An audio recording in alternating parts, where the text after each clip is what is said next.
मूल उसकी जो पहचान है वो है कुड़माली अड़ा, और वर्तमान में जो सरकार का गैजेट है उसमें लिखा गया है कुरमाली।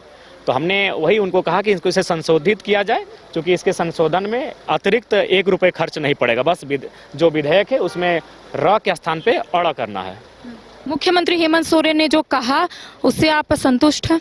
हाँ, निसंदेह कि उन्होंने कहा है कि हम इस पे निश्चय ही संशोधन करेंगे, और उन्होंने भी स्वीकार किया कि हाँ ये माने समस्या है, इसका निराकरण किया जाएगा। जब से आप विधायक बने हैं सभी की निगाहें टिकी हुई है, कौन सा मुद्दा आप उठाइएगा? 1932 खतियान के आधार पर स्थानीय नीति का मुद्दा जो है अब आपकी तरफ से उतना नहीं उठ रहा है। वो लास्ट में जब घर जाने से पहले उठा के जाएंगे, राज्य में एक बेहतरीन संदेश दे के जाएंगे। वो आपका 24, 25, 26, 27 के बीच उठेगा, गैर सरकारी संकल्प में उठेगा, निसंदेह उठेगा। सरना आदिवासी धर्म कोड का जो मुद्दा है कहीं ना कहीं गर्माता हुआ नजर आ रहा है। सर्वसम्मति से विधानसभा से पारित कर राजभवन के माध्यम से केंद्र सरकार को भेजा गया था, लटका हुआ है। क्या इसको भी लेकर क्या कुछ आने वाले समय में आपके तरफ से पहल देखने को मिलेगी? हमारी प्रतिक्रिया रही है कि इस राज्य के आदिवासियों को उनकी विशिष्ट पहचान मांग जो है सरना धर्म कोड वो मिलना चाहिए। हमने आज भी उठाया, हमने आज कहा कि ये कल्याण मतलब कि एक प्रकार से आप उनको दान दे रहे हैं। तो आदिवासी समूह अपने मेहनत से हजारों वर्षों से उनका इतिहास है गौरवशाली, उनको दान की आवश्यकता नहीं है। उनको देना है तो उनकी भाषा, हासा और सरना धर्म कोड को सुरक्षित कर दीजिए। भाषा यानी उनकी बोली को, और हासा यानी उनकी जमीन को। आज सोनू मुंडा की हत्या जमीन विवाद के कारण हुई, और उनका जो सरना धर्म कोड है उसको सुरक्षित कर दीजिए। आदिवासी अपना गौरवशाली इतिहास को बरकरार रख लेंगे।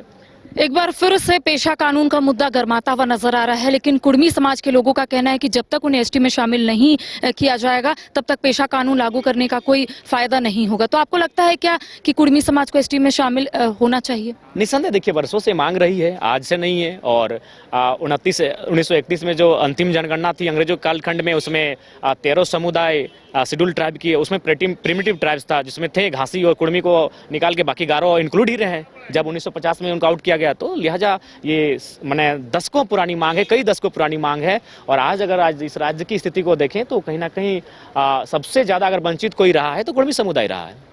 आदिवासियों की ओर से ऐलान किया गया है कि 22 तारीख को झारखंड बंद होगा, क्योंकि आपने देखा होगा जो सिरम टोली का मामला है अब वो भी गर्माता नजर आ रहा है। तुल पकड़ लिया है सत्ता पक्ष और विपक्ष, इसको लेकर एक कह सकते हैं कि आरोप प्रत्यारोप करते हुए नजर आ रहे हैं। देखिए, निसंदेह जब किसी के अस्तित्व पे संकट आता है, जब किसी के अस्तित्व पे खतरा मंडराता है, तो निसंदेह वो आंदोलन के लिए बाध्य होते हैं। लेकिन ये दुर्भाग्य है कि आदिवासी राज्य में आदिवासियों को आंदोलन करना पड़ रहा है, ये दुर्भाग्य है। हमें लगता है कि आज कहीं ना कहीं पानी सर से ऊपर हो चला है, तभी आज आदिवासी समाज 22 को बंदी का आह्वान किए हैं और आंदोलन करने की बात कर रहे हैं। रोजगार का मुद्दा अब आप नहीं उठा रहे हैं, ना ही शिक्षकों की नियुक्ति को लेकर, शिक्षकों की नियुक्ति को लेकर भी अब सरकार की ओर से वैसा कुछ पहल नहीं दिख रहा है। जी, आज मेरा जो सवाल था ना वो रोजगार पे ही था। हमने उनको आंकड़ा मांगा था, और आंकड़ा बहुत ही हैरत अंगेज है, आंकड़ा चौंकाने वाला है।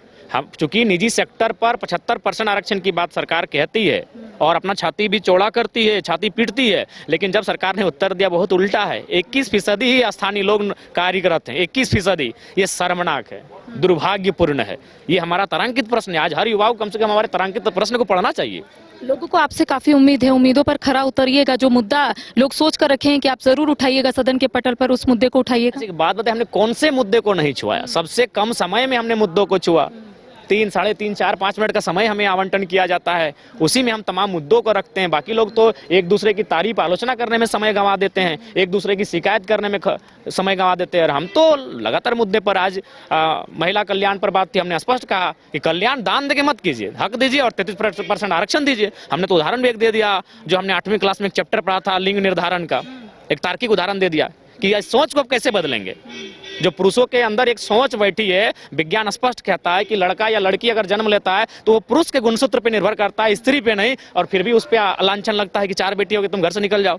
तो सोच को कैसे बदलिएगा? इसलिए मैंने कहा कि आपको पूजने और सम्मान देने से अच्छा है उनके हिस्से का अधिकार दे दीजिए। जब वो अधिकार ले लेंगी तो अपना सम्मान खुद ले लेंगे। मतलब ये शुरुआत है, आने वाले समय में और भी मुद्दे आप उठाएंगे? निसंदेह, आज आप चाहें तो इस विधानसभा की समीक्षा कर लीजिएगा करिश्मा मैडम, समय की समीक्षा कर लीजिएगा, और आप पाइएगा कि जरा महत्व इधर उधर की बातें ना करते हुए टू दी पॉइंट बात रखी है। और अगर औसत बात करिएगा तो बाकी विधायक हमारे सामने टिकेंगे नहीं। जिस कम अवधि में मैंने मुद्दों को उठाया है और जिस तथ्य और तर्कों के साथ उठाया है, बाकी विधायक बहुत पीछे हैं। बाकी विधायक 20 मिनट बोलते हैं, जिस दिन जरा महत्व 20 मिनट बोलेगा ना, फिर राज्य में हड़कंप मच जाएगा। चलिए, इस वक्त हमारे साथ डुमरी विधायक जयराम महतो मौजूद थे। कई मुद्दों को लेकर हमने इनके साथ चर्चा की, इन्होंने क्या कुछ कहा आपने सुना। फिलहाल कैमरा सहयोगी राज वल्लभ के साथ करिश्मा सिन्हा, न्यूज़ 22 रांची।